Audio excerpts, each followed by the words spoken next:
next, comedy, storytelling, I don't know what he's going to do, but let's hear it for Thomas.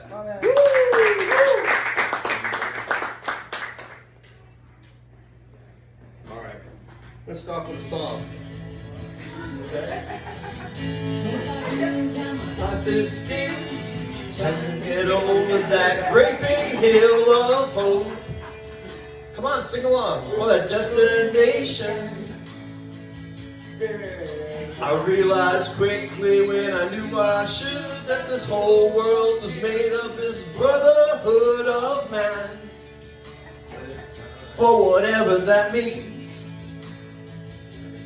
So I cry sometimes when I'm lying in bed, and when you get it all out, what's in my head, and I'm feeling a little peculiar.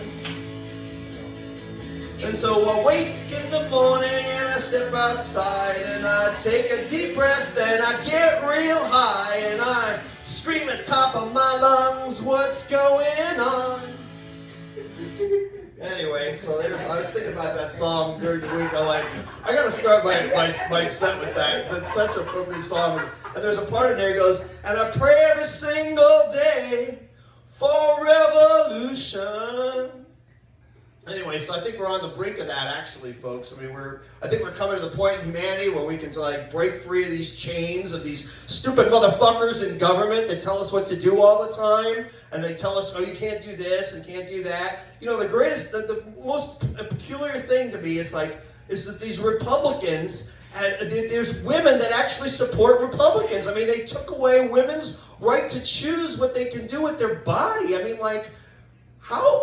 where do these men even get the idea that they even have a voice in this conversation? I mean, the woman is the one taking care of this baby inside her body. I mean, man, if men could have babies, I don't think we'd ever have sex. I mean, I wouldn't.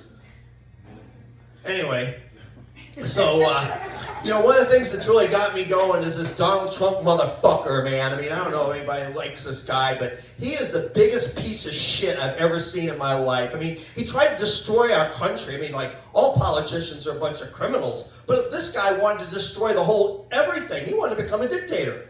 Does anybody not see that? I can't. And then we got to go to the Supreme Court to decide if you're a president and you can be not be charged criminally for things you do in office.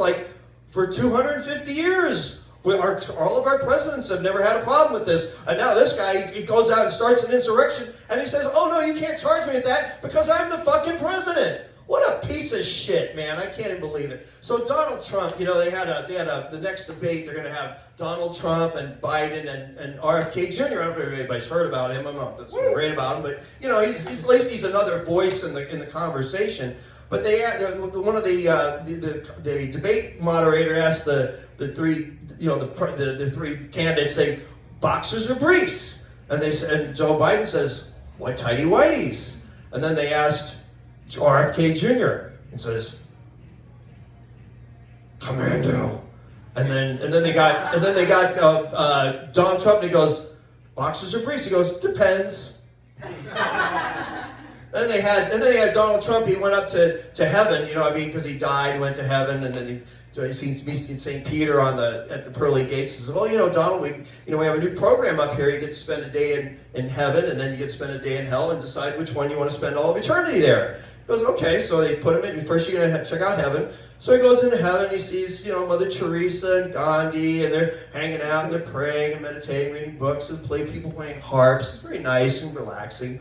And then after the day, he goes, okay, St. Peter. Okay, St. Peter says, okay, well, you're going to check out hell.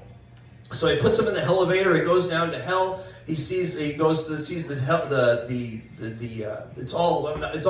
It's all golf courses. It says Trump golf course all over the place, and he sees Dick Cheney and Donald Rumsfeld and Rush Limbaugh there and Joe Arpaio. They're all playing golf, and George W. Bush. They're playing golf, and everybody's having a good time. You got topless women running around all over the place, and then they're playing. And it's like free open bar and everything. And then he sees the devil and goes, "Man, this isn't what they told me it was going to be like when I on Earth." He goes, "Well, yeah, I told you. St. Peter told you we're making lots of changes." And he goes, oh, wow, this is pretty great. And he goes, okay. So, okay, Donald, get to go up to heaven, and you make a decision. You see St. Peter. And St. Peter says, okay, well, Donald, which one do you like better? Well, heaven was nice, but I really dug hell. It was much, much more fun and enjoyable. He says, okay, have a nice day. So he puts him in the elevator, goes down to hell, and it's fire and brimstone. He sees Donald Rumsfeld, he's picking with a pickaxe with Rush Limbaugh and Joe Arpaio. They're all, just torn as flames, and it's terrible. He goes, what happened? Yesterday it was all great and wonderful. He goes, yeah, yesterday we were campaigning. And then they had these 3 nuns. They went up to heaven. And the 3 nuns, they see St. Peter, and St. Peter says, oh man, we had a test in order to get into heaven. So you have to ask a question about the Bible, and then they say, okay, well, he says, well, first nun, well, what was the name of the first man? And she goes, ooh, that's easy. That was Adam. You may enter heaven. Then they get the second nun. She goes, ooh, what's the name of the first woman? Goes, ooh, that's easy. It was Eve. Then they get the third nun, and she goes, okay, what was the first thing that Eve said to Adam? She goes, ooh, that's hard. And she goes, you may enter heaven. So then, and I had some other stuff I was going to do. What was it? Oh, okay, we're almost done. Anyway, thank you very much. Have a great day.